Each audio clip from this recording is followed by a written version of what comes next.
Quero convidar você a abrir sua Bíblia na carta de Paulo aos Romanos, capítulo 3.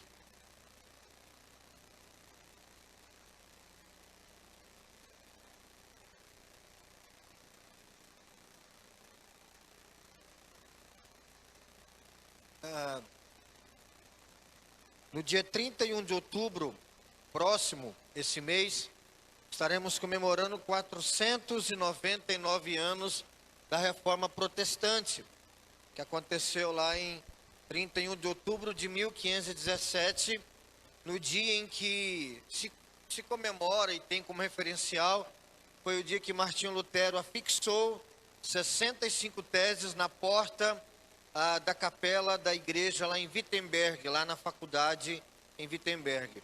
A ideia dele era que as 95 teses fossem colocadas ali para discussão dentro da própria faculdade. As 95 teses, então, tinham como caminho principal o fato de que Deus salva pecadores por sua graça e não por mérito dos pecadores. E que não adiantava indulgências, pagamentos, comprar salvação, comprar lote no céu, pagar por pecados que ainda o cara ia cometer, né? Isso acontecia.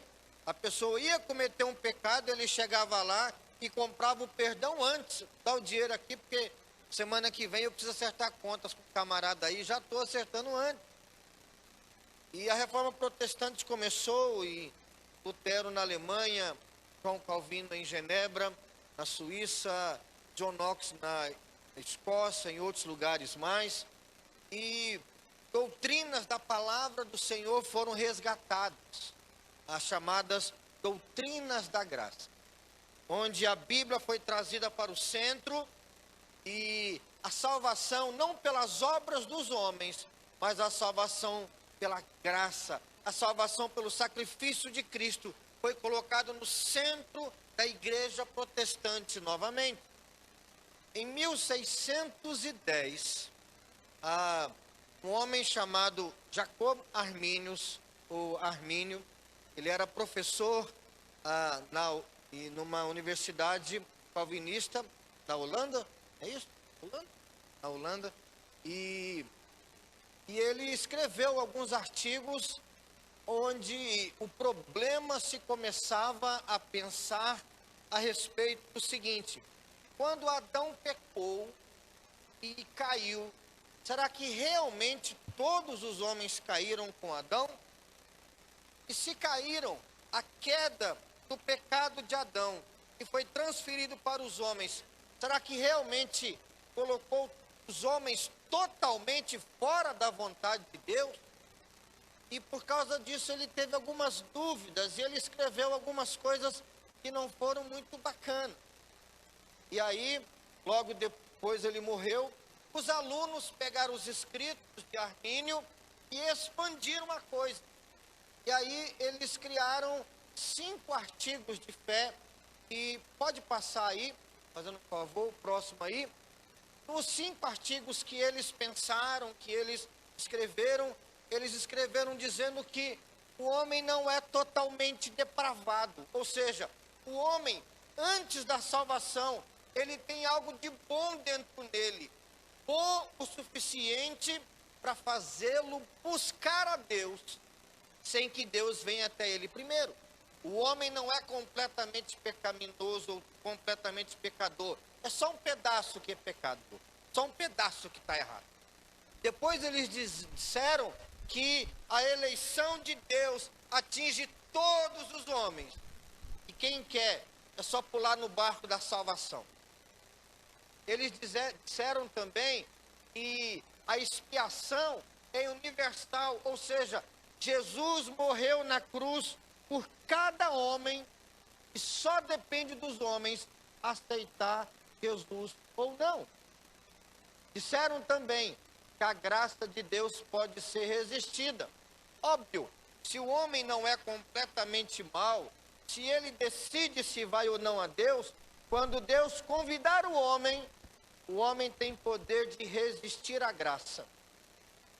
E por fim, já que depende do homem, já que é o homem quem crê, quem que precisa querer, já que depende da escolha humana, os santos podem perder a salvação. Não há perseverança.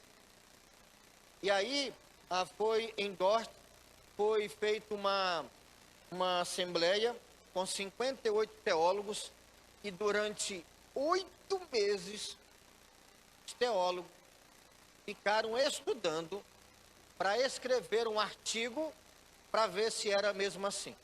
Depois de 8 meses, eles criaram, então, uma síntese das doutrinas da graça. Claro que o calvinismo não são só esses 5 pontos, nem 6, nem 10, é o modo como olhamos para a Bíblia. E aí, o que eles criaram? Um documento, os cânones de Dort, você baixa da internet à vontade, e os 5 pontos são: depravação total, eleição incondicional, expiação limitada, graça irresistível e perseverança do santo. Calvino já tinha morrido há muito tempo, mas dentro da igreja reformada, viu-se a necessidade de escrever um artigo, não inventando essas doutrinas, mas olhando para a Bíblia e perguntando: o que é que a Bíblia fala sobre o homem pecador? O que é que a Bíblia fala sobre a eleição? O que é que a Bíblia fala sobre a salvação, a expiação nossa em Cristo? O que é que a Bíblia fala sobre a graça de Deus? O que é que a Bíblia fala sobre o Filho de Deus? Ele perde a salvação ou não perde a salvação? Por isso, dentro dessa proximidade dos 499 anos da Reforma Protestante, nós vamos nos próximos domingos estudar cada uma dos 5 pontos.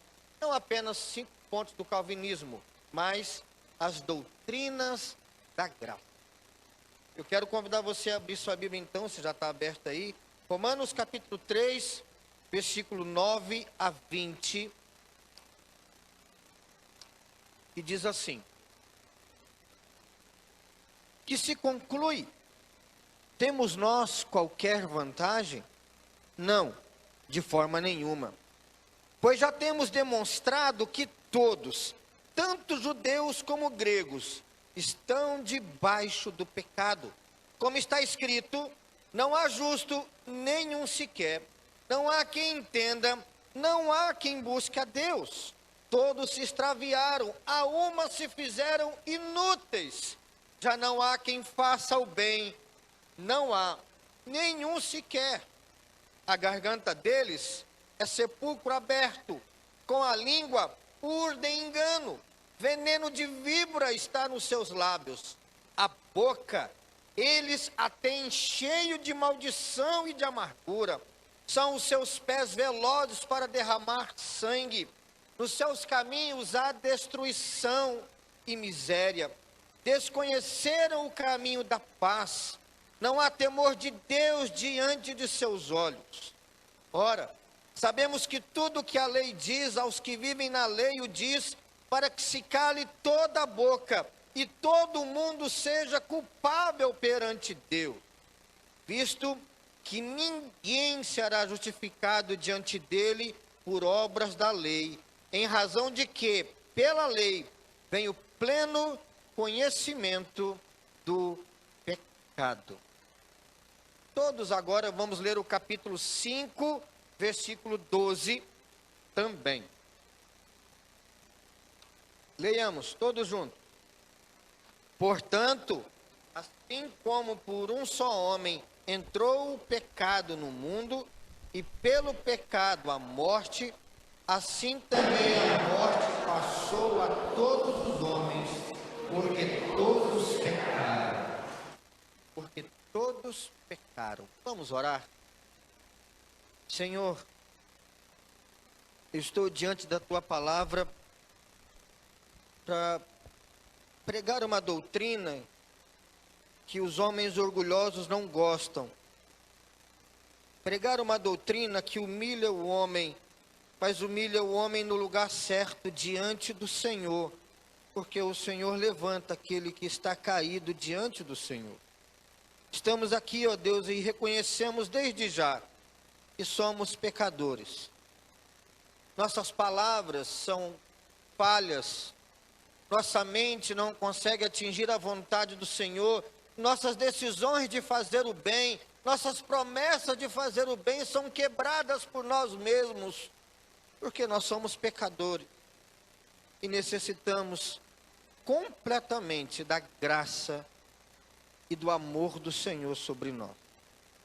Nos ajude a entender a nossa pecaminosidade e ajude-nos a ver a salvação que há exclusivamente em Jesus Cristo.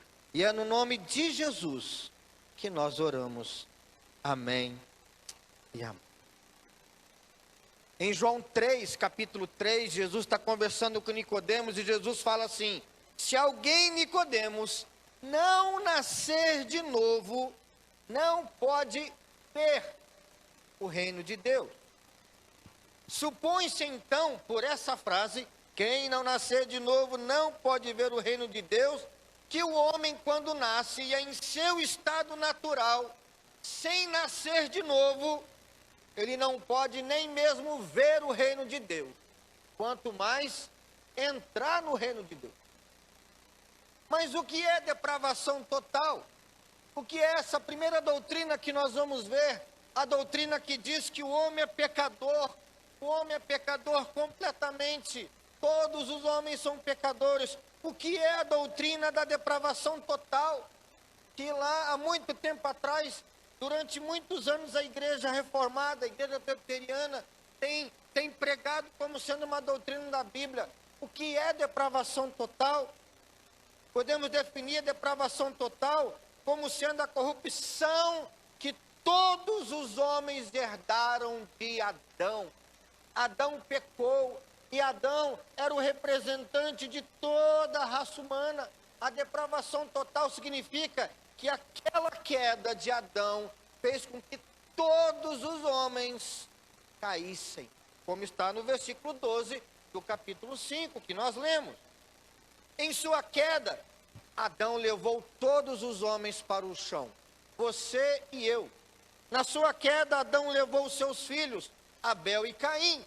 Apesar de Abel ser um homem muito melhor do que Caim, os dois eram pecadores. A depravação total do homem significa que a corrupção inerente abrange todas as partes da natureza humana. Queridos irmãos, não há no homem, isso que depravação total significa, não há no homem nenhuma parte completamente boa. A depravação total não significa que o homem é completamente mau, no sentido de carrasco, torturador. Não é que todo mundo tem potencial para ser um Hitler, não é isso. A depravação total significa que não há em nós nenhuma parte que seja completamente boa, completamente justa. Aliás, nós conseguimos fazer, o pecado é um negócio tão terrível em nós, que nós conseguimos fazer coisas boas com um coração ruim, quando é verdade. Tem gente que ajuda o pobre a sair na foto. Tem gente que dá um prato de comida para ver se aquela pessoa, se passar ali na frente da casa dele de novo, não vai roubar a roupa no varal. Tem gente que ajuda o outro.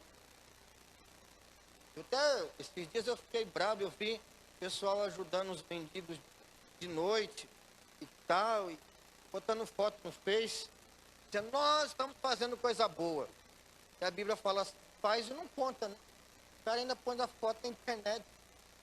Nós somos tão maus que nós conseguimos fazer coisas boas, movidos pela maldade no nosso coração.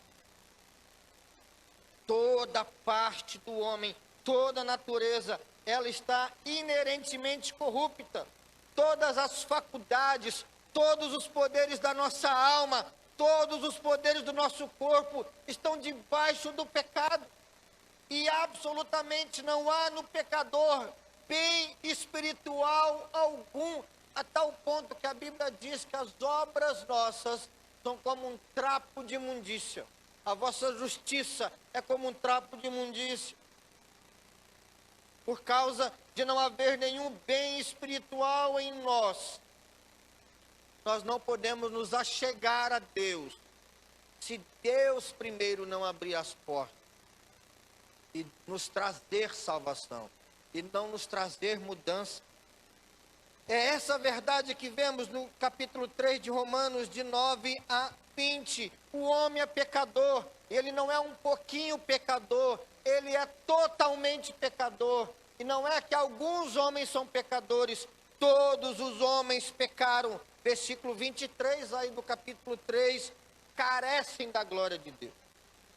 Desde o início lá do capítulo 2, se você ler depois do capítulo 2, capítulo 3 até o versículo 8, Paulo vem tratando uma verdade que ofendia os judeus. Qual que era essa verdade?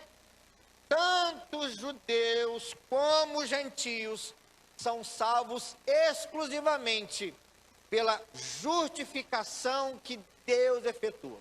Os judeus não é salvo por cumprir a lei de Moisés por uma razão simples.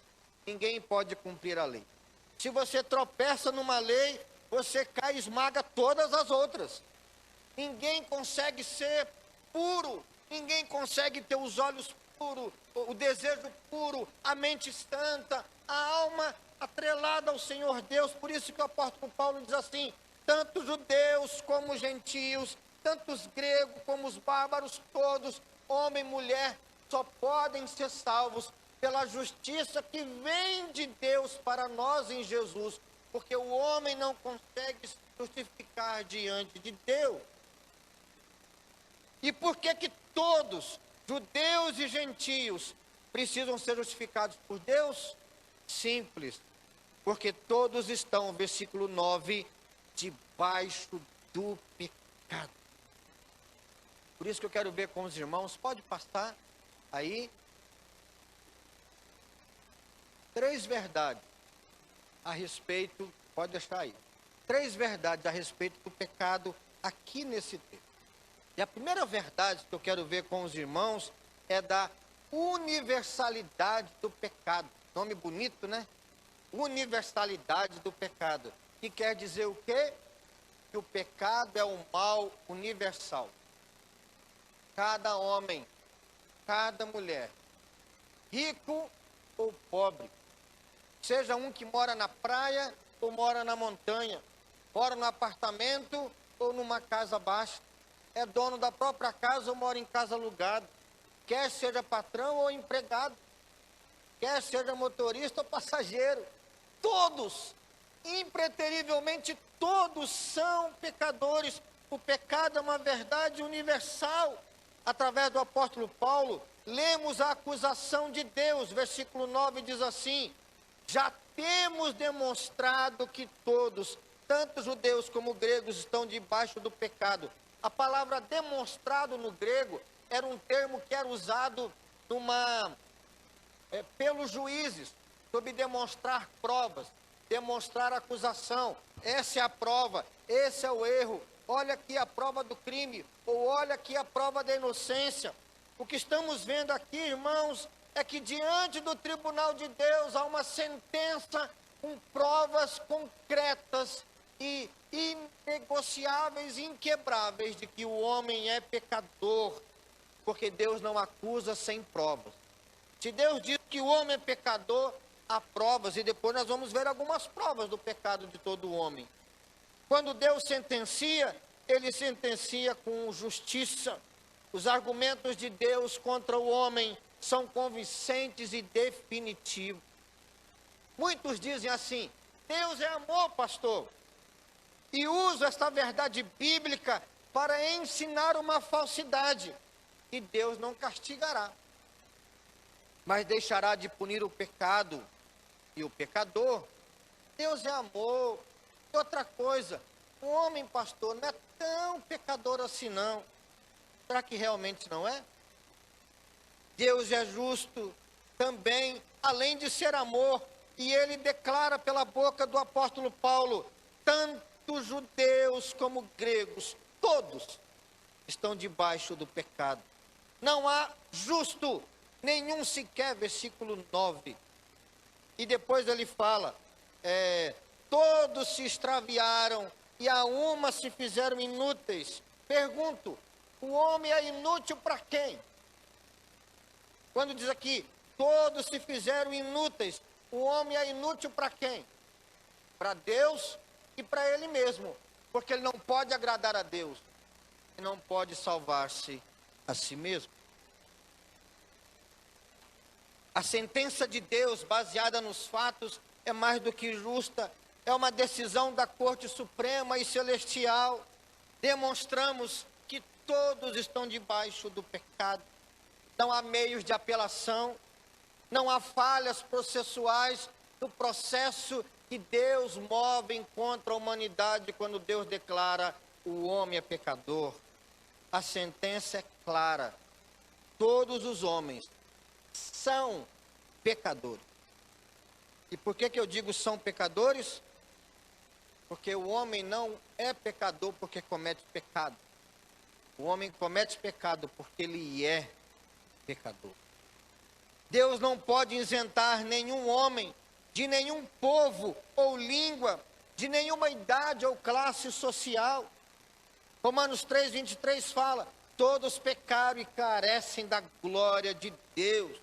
Em Efésios 2:2, o apóstolo Paulo diz também, éramos por natureza, desde o nascimento, filhos da ira.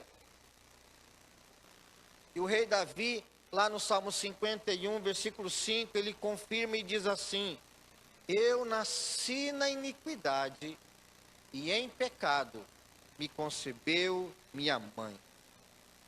O processo divino contra o homem, declarando que o homem é pecador, abarca toda a humanidade. O pecado é um mal universal. Olha no versículo 10, 11 e 12, algumas expressões. Quando Paulo procura um homem justo, qual é a expressão que ele usa? Não há nenhum. Não há quem entenda. Não há quem busque a Deus. Quando Paulo procura um justo, qual que é a resposta? Não há. E quando Paulo procura um pecador, qual que é a resposta? Versículo 12, todos.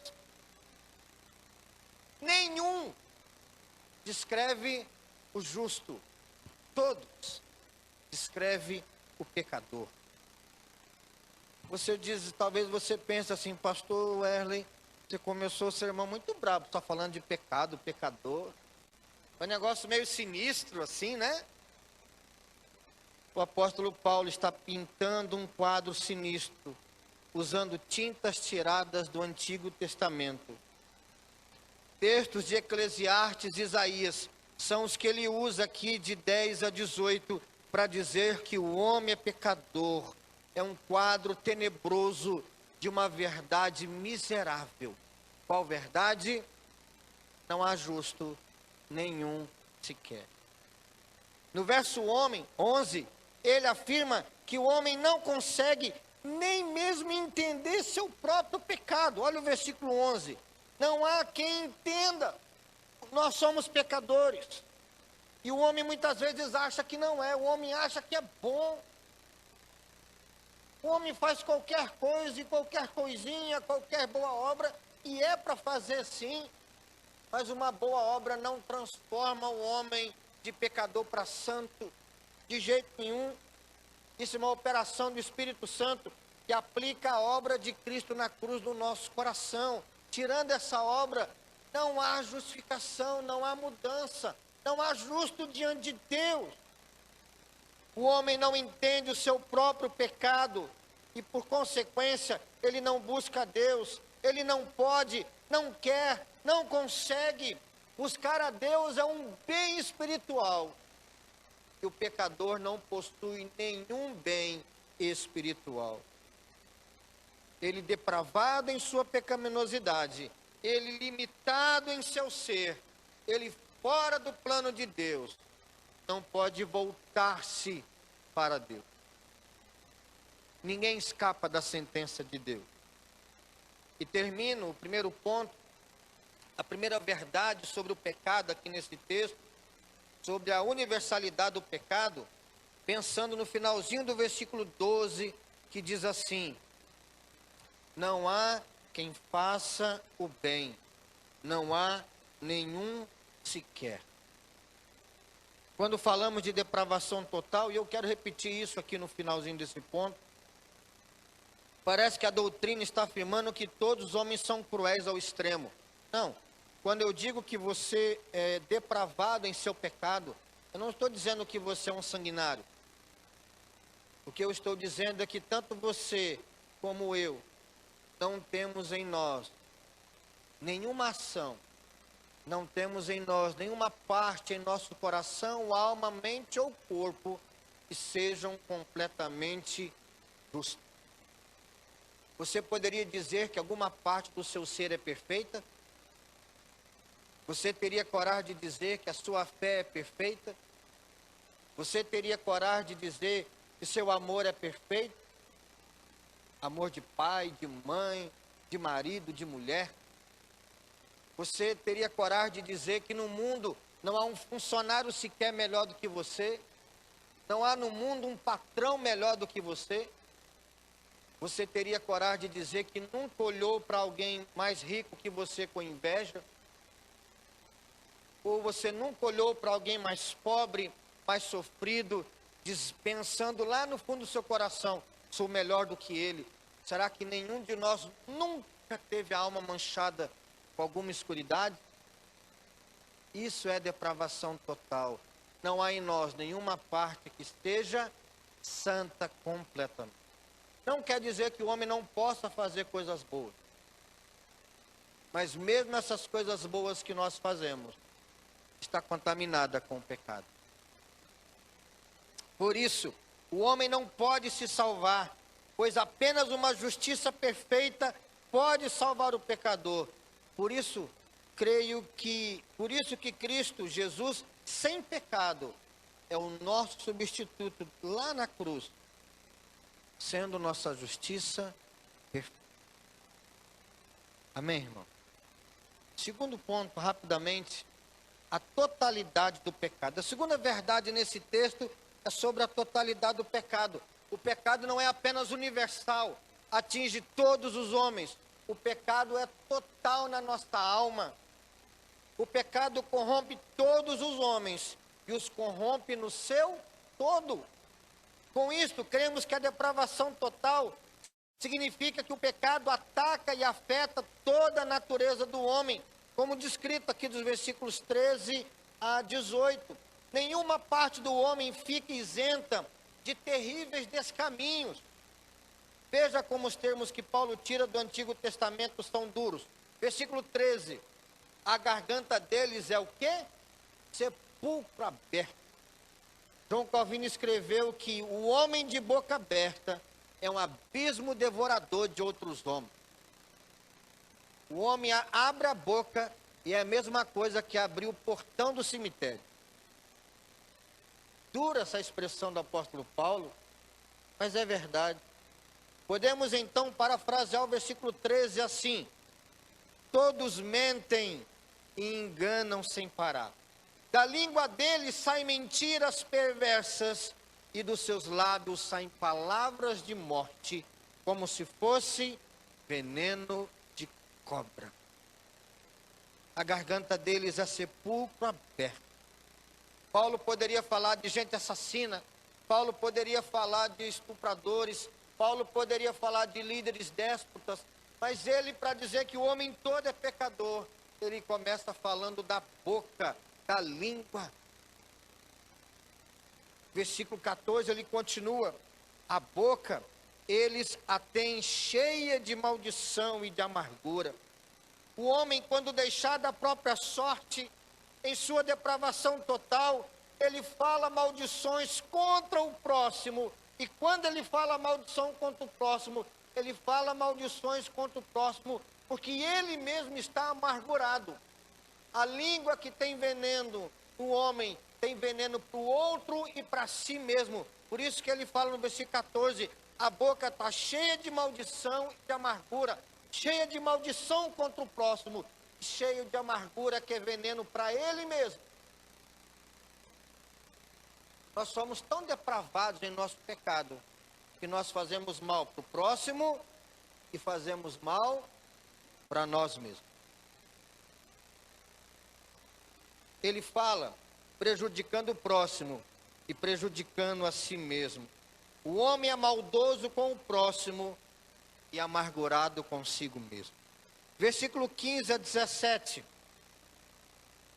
São os seus pés velozes para derramar sangue, nos seus caminhos a destruição e miséria, desconhecer o caminho da paz. Seus pés e seus caminhos são de morte, pois não sabem andar aonde? No caminho da paz. Há um texto em Isaías que ele fala assim: andemos nos caminhos da paz. Lá no Salmo 48, se eu não me engano, Davi fala: vinde, ensinarei os caminhos da sabedoria. O homem depravado em seu pecado, seus pés e seus caminhos são sempre maus. Olhe para o nosso mundo. O nosso mundo é um mundo de paz ou de guerra? De amor ou de ódio? De ajuda ou de desprezo? Olha as guerras, refugiados sem nenhum refúgio real. Fome de milhões de pessoas à custa de ganância e juros desmedidos. Líderes religiosos que comem a carne e se vertem com a lã de suas próprias ovelhas. Educação que não educa. Pense no mundo inundado de pessoas viciadas em drogas, bebidas, remédios para dormir. Pense nos pais que abusam de suas filhas e filhos. O homem é mau em sua boca, em seus olhos, em seus pés, em suas escolhas, em seu caminho. O homem consegue até mesmo amar o errado e aborrecer-se do certo. Versículo 18. Não há temor de Deus diante de seus olhos. O Salmo 36, versículo 1 diz: há no coração do ímpio a voz da transgressão. Não há temor de Deus diante de seus olhos. Em seu arremate deste triste, mas real quadro da condição do homem em seu pecado, Paulo deixa claro onde nasce a corrupção do homem. Aonde nasce a corrupção do homem? No coração. O homem não é mau, gente, de fora para dentro. O homem é mau de dentro para fora. A impiedade humana é fruto de sua desconsideração por Deus. Não há temor de Deus diante de seus olhos. Ele olha para Deus e tem desprezo. Ele olha para Deus com desafio. Ele olha para Deus com incredulidade. Ele prefere achar, como diz o salmista, de forma tola, que não há Deus. O homem não teme, não respeita, nem se preocupa com a glória de Deus. E o homem faz isso com todo o seu ser. Jesus ensinou, porque de dentro do coração dos homens é que procedem os maus desígnios, a prostituição, os furtos, os homicídios, os adultérios, a avareza, as malícias, o dolo, a lascívia, a inveja, a blasfêmia, a soberba, a loucura. Ora, todos estes males vêm de dentro e contaminam o homem. Marcos 7, 21, 22 e 23. O mundo não é mau porque o mundo está atrapalhando a vida do homem. O mundo é mau porque o homem está atrapalhando o mundo. Cada parte e todas as partes do homem, garganta, língua, boca, pés, caminhos, escolhas, o coração, todas as partes do homem estão contaminadas com o pecado. Toda faceta da nossa personalidade está sujeita ao pecado.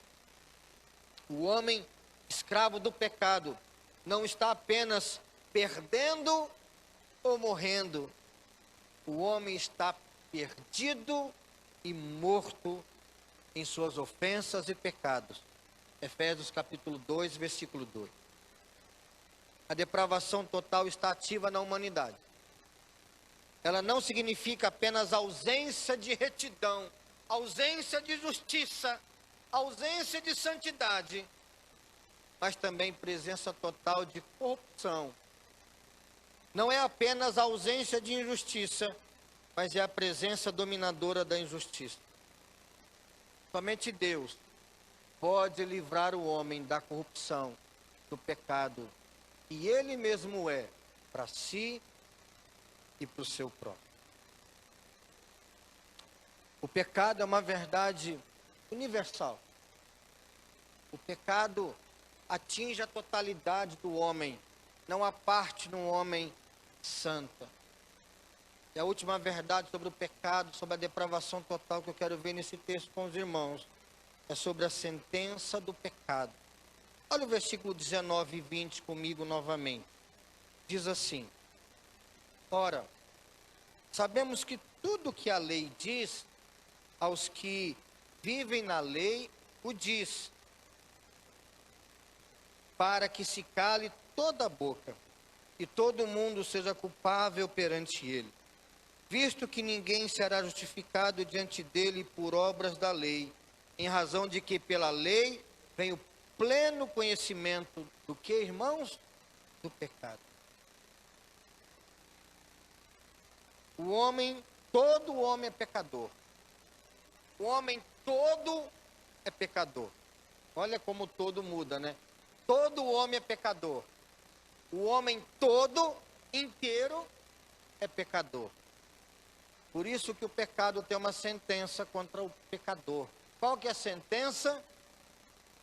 O homem não pode salvar-se por suas próprias obras. O homem não pode salvar-se por pensamento positivo, por boas ações, porque sobe no monte para orar, porque vai orar no monte, porque jejua, porque devolve o dízimo oferta, porque vai na igreja, porque lê a Bíblia. Todas essas coisas nos santificam, mas não nos fazem nascer de novo. Quem é que faz nascer de novo? É o Espírito de Cristo, pela palavra de Deus. Por isso nós devemos nascer da água, provavelmente uma referência à própria palavra, e do Espírito Santo. A sentença do pecado, versículo 19 e 20. A graça soberana de Deus é necessária por causa da depravação total do homem. Quando os calvinistas falam em depravação total, estão confessando o nosso demérito, digno de inferno, e nossa corrupção diante de Deus por causa de nosso pecado. Pecado original em Adão e pecado atual. Porque tem gente que pensa assim, Adão pecou e a culpa é minha. É verdade, Adão pecou e a culpa é sua. Você junta mais o pecado dele e os seus pecados de hoje. Pecado original e pecado atual. Não podemos anular nosso demérito, nem fazer qualquer coisa para merecer a salvação de Deus. A sentença de Deus contra o homem por causa do seu pecado é inapelável. Não há lugar para desculpas, nem mesmo a ineficaz tentativa de transferir a culpa para outra pessoa. Por que eu não posso transferir a culpa para outra pessoa, irmão? Porque a outra pessoa é responsável pelo pecado dele mesmo, ele também é pecador.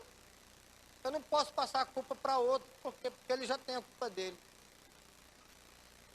O mundo todo é culpado, e quem tem pelo menos um pouco que seja de entendimento, deve manter a boca fechada. Olha o versículo 19. Ora, sabemos que tudo que a lei diz aos que vivem na lei o diz, para que se cale toda a boca. Alguém pode dizer que Deus é injusto por condenar o pecador? Está na lei de Deus. Não matarás. Nunca matei. Aí Jesus fala assim, mas você também não pode odiar, porque se odiar é a mesma coisa. Por isso que ele fala assim, que se cale toda a boca. Lá em Jó 40, no versículo, até o capítulo 37, Jó começa a choramingar a sua miséria, ele começa a flertar com a possibilidade, sabe, Deus esqueceu que eu estou sofrendo. E aí no capítulo 38, capítulo 39, Deus fala assim, Jó, onde você estava quando eu criei o mundo? Onde você estava quando eu formei os montes? Onde você estava quando eu coloquei cada estrela no seu lugar? Você me deu algum conselho? Por que agora você vem com ignorância duvidar de mim? Ignorância ali era desconhecimento, né? Por que agora você está se achando cara e está achando que você não tem pecado e nem erro? E aí no capítulo 40, versículo 4, Jó faz assim: ponho a mão na minha boca, porque eu falei sem pensar, e não sei o que responder para Deus. E aí Deus continua, versículo 7 em diante do capítulo 40, escrevendo os erros de Jó, e dizendo: Jó, você está no caminho errado, você precisa de salvação, você precisa de perdão. Você é justo, Jó, mas você não é completamente justo. Noé foi salvo lá na arca porque era um homem justo no meio dos outros, mas ele não era completamente justo. Davi era um rei segundo o coração de Deus, mas Davi não era completamente justo. Ninguém é, a não ser uma pessoa que nos resgata do pecado. Por causa do pecado, ninguém é justificado por suas próprias ações. A lei, que é a vontade revelada de Deus, só faz uma coisa por nós. O que é que a lei faz por nós? Nos mostra que somos pecadores, pessoalmente pecadores.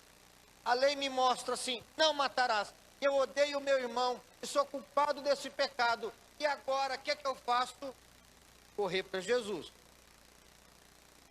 Como podemos pensar em justiça própria? Não podemos, porque diante da lei de Deus, finalzinho do versículo 19, todo mundo é culpável. Por isso, o versículo 21 e 22, eles ensinam que a justiça de Deus nos vem pela fé em Jesus. Versículo 20, ninguém será justificado diante dele por obras da lei. Nós somos justificados pelas obras de Cristo na cruz. A justiça nos vem pela fé no Filho de Deus, escreveu o apóstolo. E a justiça vem sobre quem? Sobre todos aqueles que creem. Por meio desta fé graciosa, olha o versículo de número 21. Mas agora, sem lei, se manifestou a justiça de Deus, testemunhada pela lei e pelos profetas. Justiça de Deus mediante o quê? A fé em Jesus Cristo, para todos e sobre todos os que creem, porque não há distinção. Assim como não há distinção de pecadores, todos são pecadores. Paulo também diz, porém, todos os que creem em Cristo, e só os que creem em Cristo, recebem a justiça de Cristo. Porque todos pecaram, versículo 23, e carecem da glória de Deus, e são justificados gratuitamente por sua graça. Paulo não sabe como é que ele vai falar que a graça é graciosa, então ele usa uma redundância, né? Sendo justificados, 24, gratuitamente por sua graça, mediante a redenção que há em Cristo Jesus. Por meio da fé em Jesus, graça. Por meio do Evangelho, o poder de Deus para salvar, podemos nos apresentar diante dele, como se nunca houvesse pecado em nós. A salvação é tão preciosa, irmãos, porque olha para você ver, o homem é depravado. Acabei de descrever, todo homem é pecador e o homem todo é pecador. No entanto, quando cremos em Cristo e nos aproximamos de Deus por causa de Cristo, nos apresentamos diante dele como se nunca tivéssemos pecado. Nos apresentamos diante dele completamente limpos, porque o sangue do Senhor Jesus Cristo nos purifica dos pecados.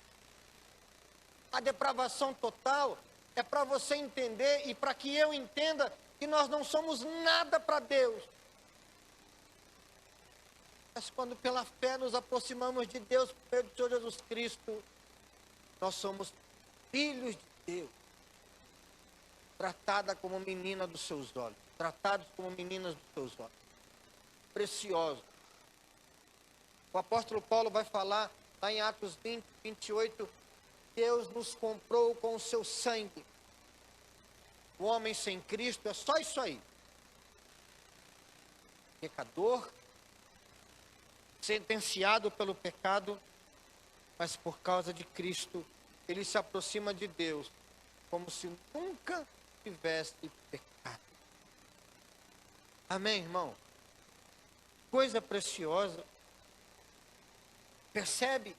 Conhecer a gravidade e extensão do pecado tem como grande propósito a glória de Deus e o aumento do nosso amor salvador.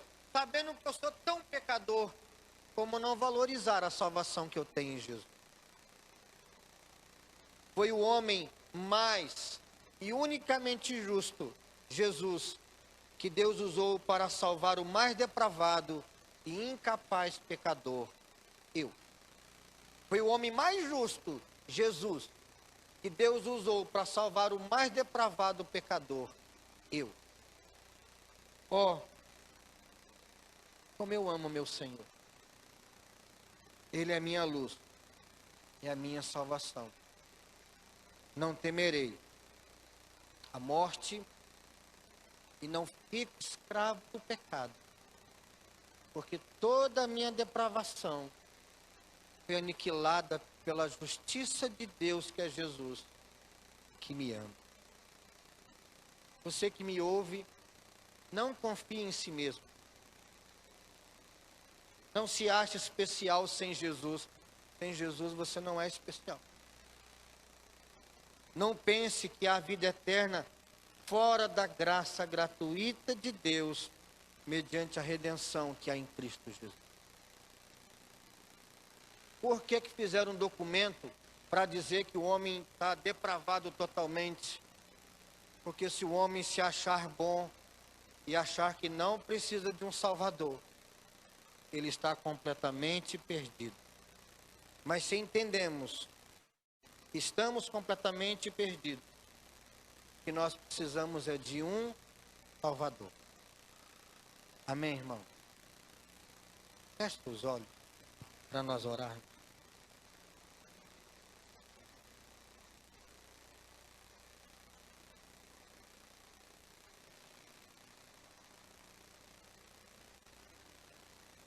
Nós vamos cantar um hino, uma canção.